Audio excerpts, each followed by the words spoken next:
Hello guys, in this video I'm gonna show you how I solo farm Bloodvine in Zul'Gurub as a rogue. The farm requires a Bloodscythe which you can get in many of the same spots as the Bloodvine. Just use the same methods as for the Bloodvine and loot Jinxed Hoodoo Piles instead. Obviously this is a very RNG reliant farm and the gold per hour depends on your server economy. But even with prices dropping, this is still gonna be a really good way of making gold.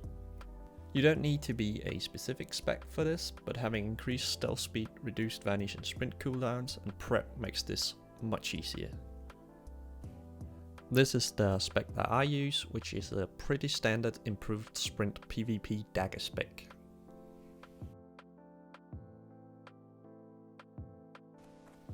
Alright, let's get to the important stuff.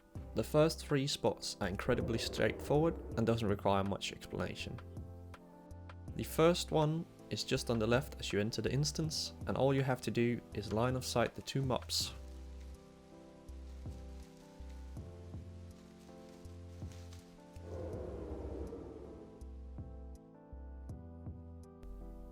The second spot is just down the road. It's just behind this pillar.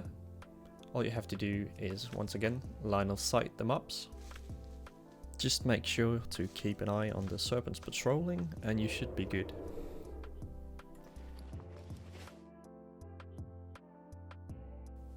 I usually skip the area by the first boss as I don't find it worth doing.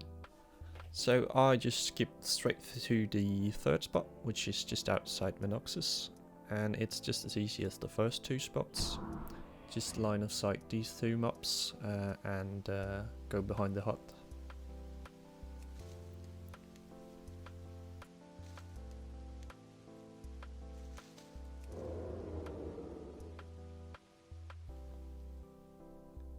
In case you do aggro one of the mobs or one of the patrols, there is a safe spot on this branch right here. It's really easy to get to, so that's a nice reset spot.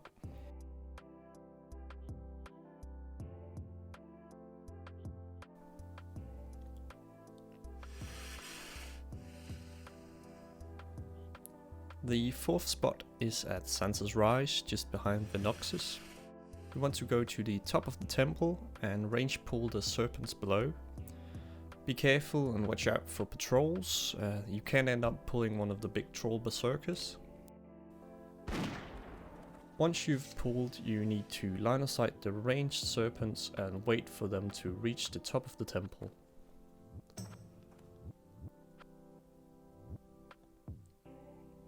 Once the serpents reach the top of the temple, you want to drop down to the middle platform and to drop combat. As you can see here, I go way too early. I don't manage to drop combat, so the mobs are coming back and I still have aggro. Luckily there is a safe spot on the other side of the temple where you can reset. I nearly managed to fuck up once again, but I get to the safe spot and can reset. I don't personally do this spot in my runs as I find it way too inconsistent, but it's possible to range pull the mobs below here, wait for them to come to you before dropping down and looting the Sansum. You will have to vanish as there's no convenient spot to reset.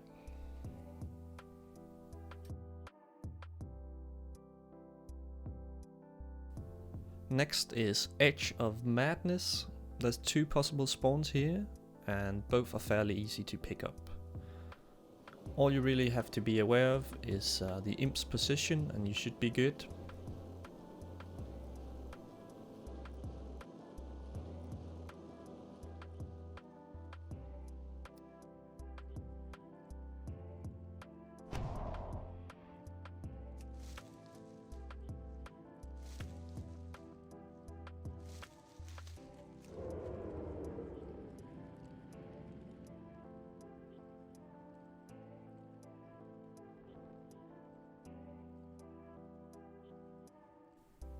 Here you want to keep an eye on the imps to the left. The two patrolling groups are generally not an issue.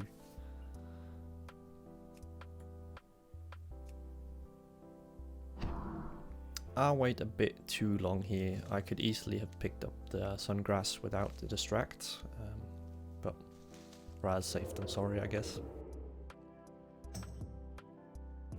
And now you just stealth out and go on to the next spot, which is the tiger den right before the tiger boss. And there's two possible ways of doing this depending on where the herbs spawn. One is by mounting up and aggroing the tigers the way I do here. You might need to circle a bit to get them all. Those of you who've been farming on their mage in Zul'Gurub are pretty used to this way of pulling. Once you've grouped the tigers up, you will run towards the tiger boss.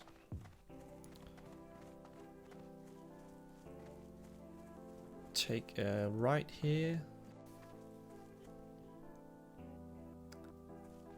And another right. And jump on the ledge here, which is another reset spot. Once the tigers drop combat, you can jump down and pick up the herbs.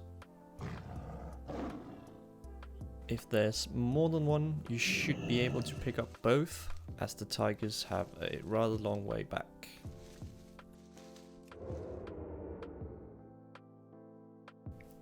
The second way is by standing on the ledge and range pulling the tigers. You want to make sure you pull the patrolling cub as well, so I usually shoot that one specifically.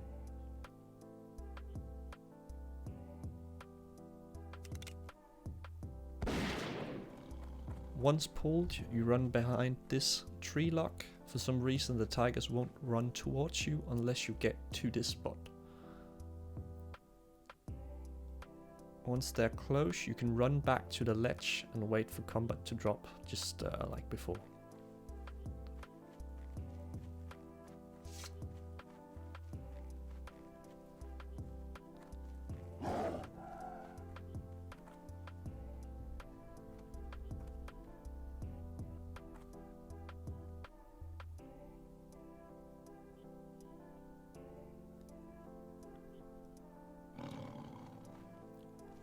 For some reason one of the tigers re-aggroed here, but luckily there's a safe spot where you can reset right on this small ledge.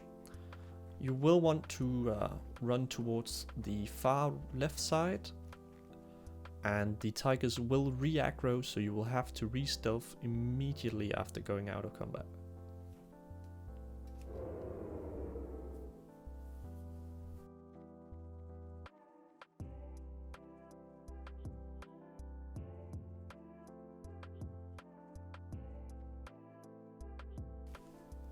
The 7th spot is right after the tiger boss on the right.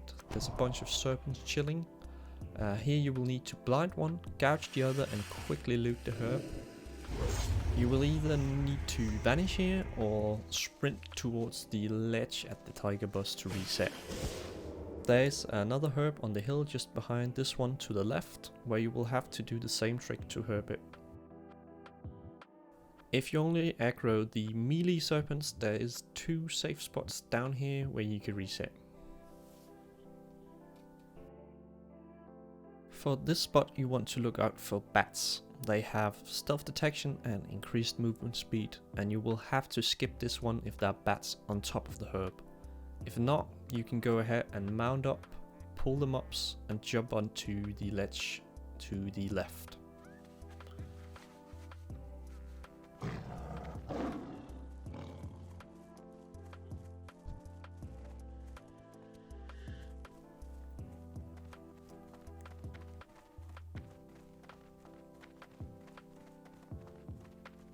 Once you're at the end of the ledge, wait for the mobs to get a bit closer. Once they're close, you jump over to the other side of the ledge and wait for them to drop combat. Once they do that, you can jump back and you have plenty of time to pick up the herb.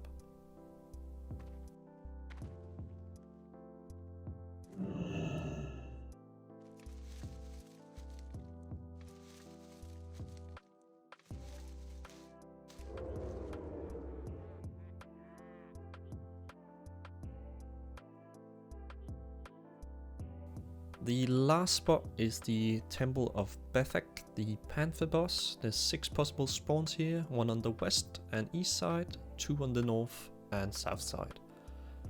For the west, east and south side, you can pull by going to the top of the temple and dropping down to the second platform like this. This is a safe spot where you can range pull them from here and run back to the stairs to pull them.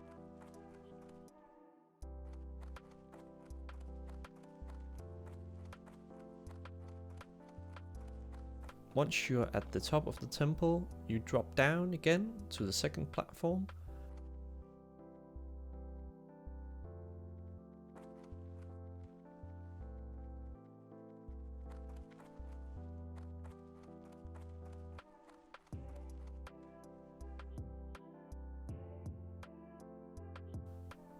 Once combat is dropped, you can jump down and loot the herb without any trouble.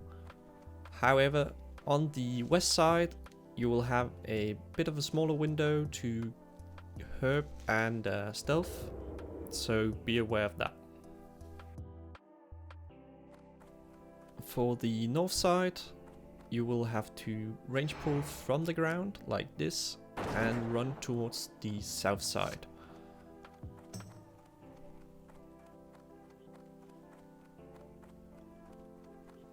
Right about here, you will want to sprint.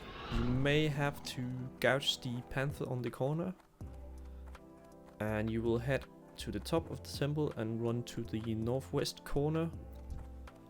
You will have to wait for a bit for them to catch up before dropping down, but once they're getting a bit closer, you can safely drop down and get rid of combat.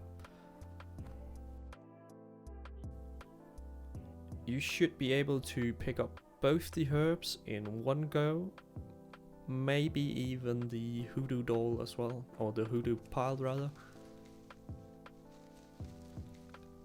If not, you can just repeat and you should be good to go.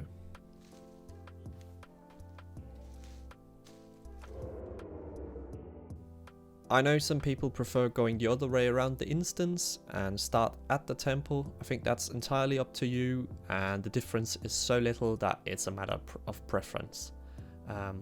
That's basically it. From here I use an alt to reset the instance and go again. Thank you for watching.